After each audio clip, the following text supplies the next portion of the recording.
Thank you for joining Wars of the Roses as we continue with Lesson 6, The Power of Understanding of the International Esoteric and Illuminated Bible Lessons by R. Swinburne Clymer.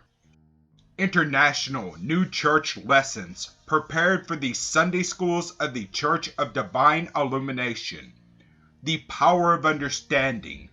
Golden Text. I am not come to call the righteousness, but sinners to repentance.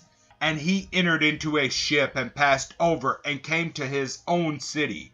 And behold, they brought to him a sick man of the palsy, laying on a bed. And Jesus, seeing their faith, said unto the sick of the palsy, Son, be of good cheer, thy sins be forgiven thee. And behold, certain of the scribes said within themselves, This man blasphemeth. And Jesus, knowing their thoughts, said, Wherefore think ye evil in your hearts, not knowing the Christ? They knew not that he knew their thoughts. There are many of us yet with just a taint of the scribe within us. For we think as we please, and pretend to be as we please, and manifest a likeness to the Christ. But the Christ knows the good thoughts from the evil, and he rejects the evil. And we find this a great truth when we see and know the Christ. How many of us doubt when we profess to see? Because Jesus made greater claims than they knew or even demonstrated. They began to doubt and accuse him. The world changes very little. The worldly minded, spiritually blind scribes of today cannot understand the power of the Christ to forgive sins, just as they understood in the time of Jesus.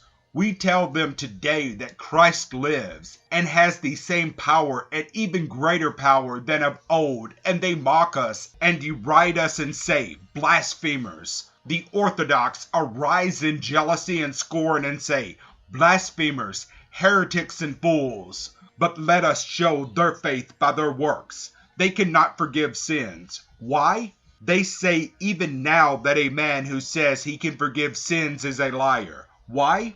Because they know not where Christ is, where his power and what he is. They read and understand not because they are blind to the truth. They worship the letter and not the spirit. They unite men to the churches, but do not unite their souls to God. No man is united to God who thinks evil in his heart. No man is united to Christ who knows not where the Christ is and what it is. No man is united to God who limits and doubts the power of Christ. No man is united to Christ who calls him a liar and blasphemer. He said, I will be with you always, even unto the end of the world. The world progresses in every other line. Why does it deteriorate in knowledge of Christ? Why should God grow less and all things else increase? John the Baptist said, I must decrease, but he shall increase. The Christ can never die. His powers can never die. He knows all thoughts, all hearts, all minds. And his power is unlimited and perfect even today. And he said unto them, whether it is easier to say, Thy sins be forgiven thee, or to arise and walk. The world does not object as much to claiming power of self as to claim the power of Christ. Such were the scribes.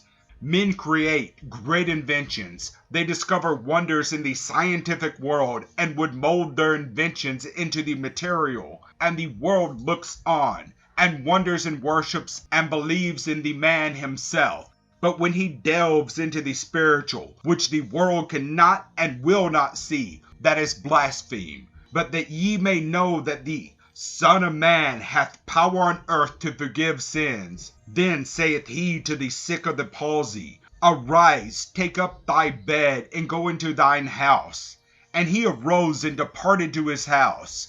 And as Jesus passed forth from them, he saw a man named Matthew, sitting at the receipt of custom, and he saith unto him, Follow me. And he arose and followed him. And it came to pass, as Jesus sat at meat in the house, behold, many publicans and sinners came and sat down with him and his disciples.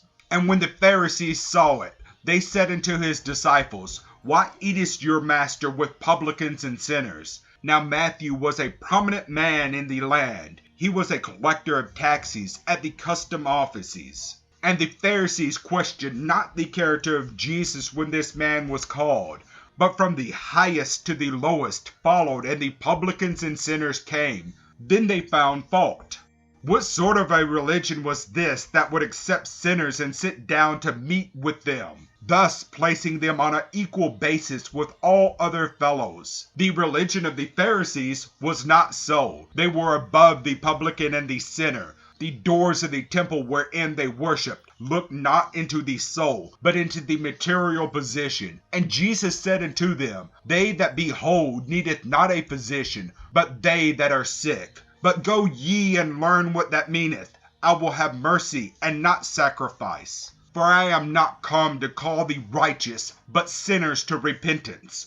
And the sinners came, but the Pharisees and scribes stood aside, unable to see what the sinners could see, the Christ. And they came to him because they knew him, and their souls responded to the promise for mercy. They looked within and heard the voice of the Master. The Pharisees looked without and saw only a man with a strange voice, a strange doctrine, and a strange soul.